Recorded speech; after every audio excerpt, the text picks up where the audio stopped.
Well, I'm originally from Montreal, from Canada. I was raised in Montreal and Toronto, studied all over the world, worked a little bit everywhere, landed here 5 years ago, and I've been here ever since, loving it.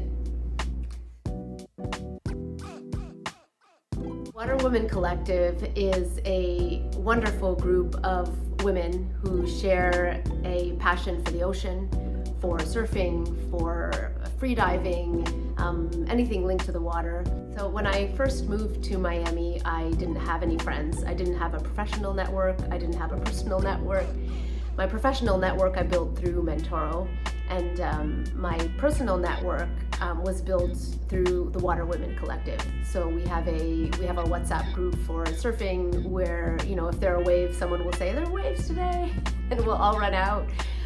We have a free diving group, so it's a way to organize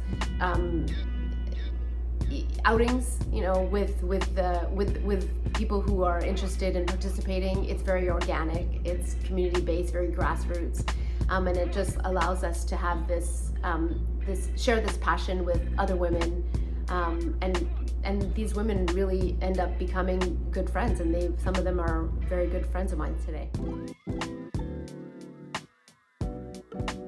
I've worked in media and marketing for over 25 years, and about 8 years ago, I was publisher of Elle in Canada, and my editor-in-chief, Melanie, who actually became my business partner and best friend, with her, we started to meet with people who approached us, young professionals who came to talk to us and asked us, how did we get to where we were? Our fashion director, how did they build out the closet, the style space?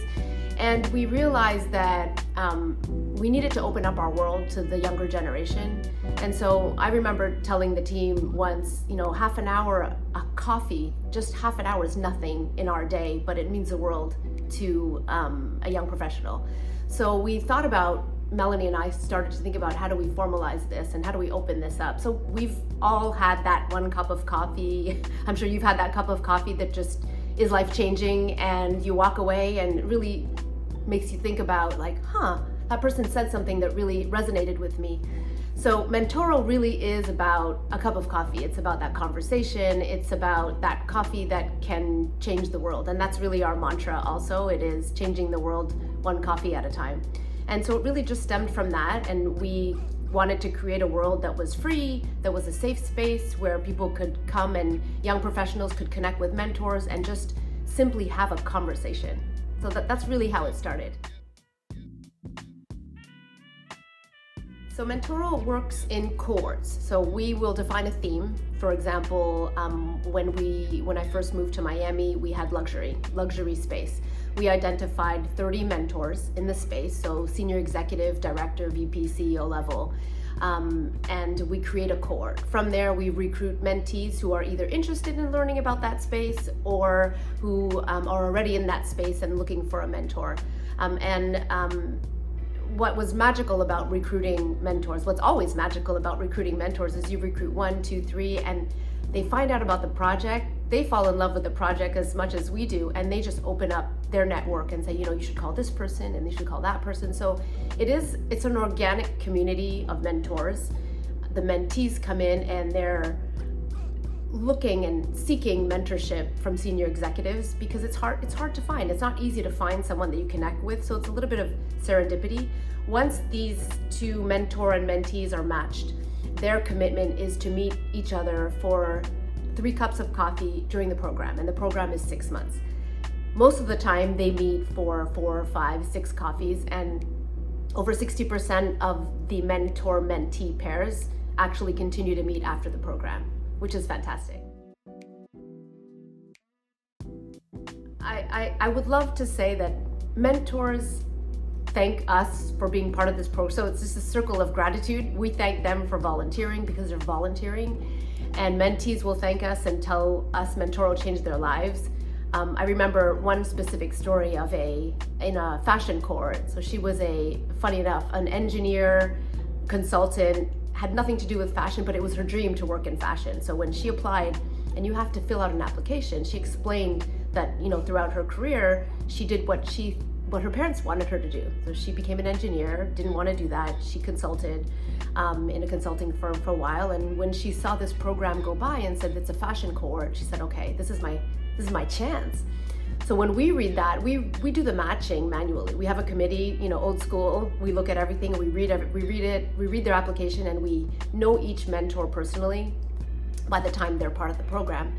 And we matched her with a senior executive in retail, and who really knew the ins and outs of the strategic side, and who we knew would appreciate this woman's background in terms of an engineer.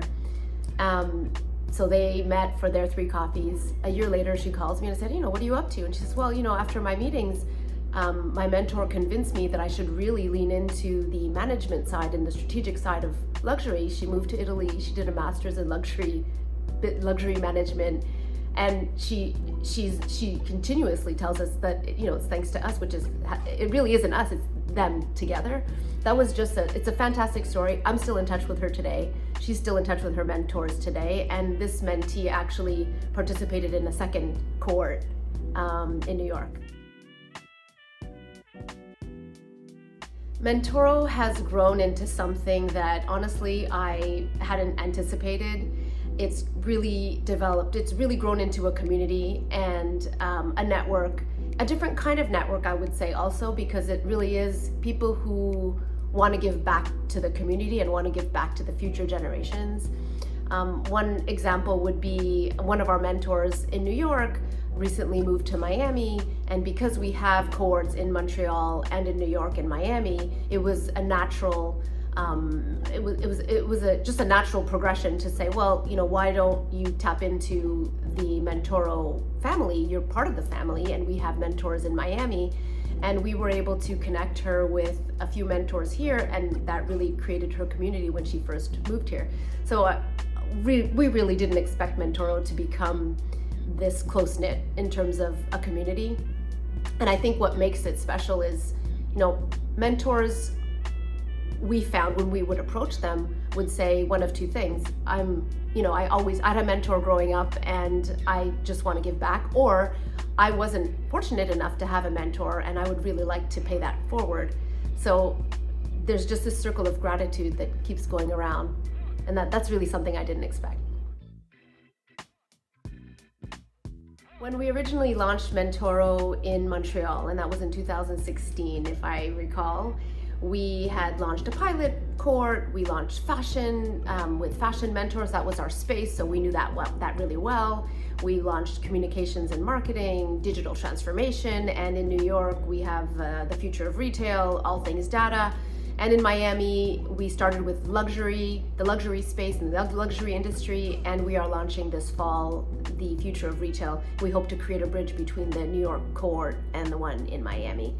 And where this has really grown into something, again, that we didn't think would happen is this community starts to weave into each other. So we have these different cities and these different cohorts. We had a mentor that moved from New York to Miami, and we opened up these connections for her, and that really created her community. We have mentees who reach out because they see a mentor in another cohort, which could be a completely other space, but they can learn from that, and they ask us to be connected. So, on LinkedIn, you need to be connected to reach out, and we get so many messages on LinkedIn. What we find is Mentoro is a different kind of closed community, all while being very inclusive, and people feel, mentees and mentors feel comfortable reaching out to us to connect with other people in the family. So for Miami, right now we are recruiting mentors for the future of retail cohort. So we are recruiting about 30 mentors in the space, and then once we have those mentors in the summer, we hope to start recruiting mentees. And once we have the cohorts matched, then we would have our launch cocktail in the fall, where we bring together mentors and mentees, and that's really where the mentees discover live who their mentors are, and then they're off for their 6-month program.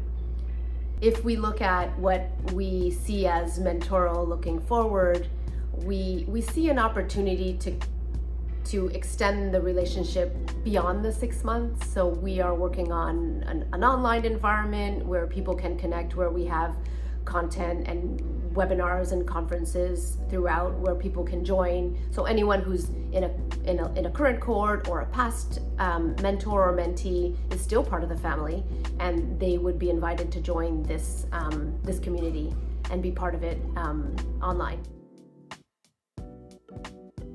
There are so many activities I would recommend in Miami. If you're an outdoor lover, I would start with mountain biking or paddling in Oneida Park. That is a hidden gem that people don't know about, even people who live here. You can get lost in the mountain biking trails. There's some beautiful waterways, and you don't even have to have your own bike. You don't even have to have your own paddle or your canoe or your kayak. You can rent everything there. Another outdoor lovers activity would be paddleboarding. And again, if you don't have your paddleboard, you can go to iPaddle, which is on 79th at the Pelican Marina. You can rent a paddle for an hour or two. You can get a membership, so you can just drop by there for sunrise, sunset. It's just an easy way to jump into the Miami oasis in the water. One other place that I would recommend is the Yellow and Green Farmers Market in Hollywood. Now that place, another hidden gem. You have everything from food trucks to food kiosks, from Jamaican food to Thai food to Mexican food to food from Maine. They have lobster rolls and anything you can name up. They have jewelry, they have produce, they have nuts, everything. It's a wonderful way to spend your afternoon. If you love food trucks, then the Hallover food trucks on Tuesdays is absolutely the place to be.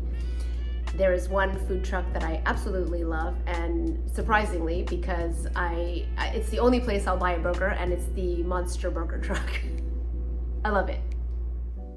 Coffee. We absolutely have to have great coffee in Miami, and there are a lot of options. And my go-tos are one, Tintai Cafe. There's one location in Miami Shores, and there's another location in the Grove, I believe. And they have not only the best coffee, the friendliest staff, it's just such a beautiful decor as well. They also have a special pop-up from Wednesdays to Sundays now, a Michelin star service, so that's something else to discover. Neverland Coffee Bar is another absolute must. It's whimsical, it's magical, the decor is absolutely to die for, and they have different types of coffee beans, different roast, and a wonderful patio outside that just brings you in another space in Miami. There's a really great cafe called Lemongrass Cafe in Upper East Side, and it's in Ironside, and has a great patio. Again, it's fairly new. I really love that space, Ironside, because it has outdoor art. There's actually a piece that was created from the original Berlin Wall. And people go by and they don't know that, so that's a little tidbit of information. I love going there to have a coffee and then walk around the space at Ironside. It's beautiful. There's a really great place in Little River, and it's called Naomi's Garden. They have a wonderful patio. It's another hidden gem. There's so many in Miami, and this particular place is just simple Caribbean food, no frills. Almost like Mama's cooking. You can't miss it.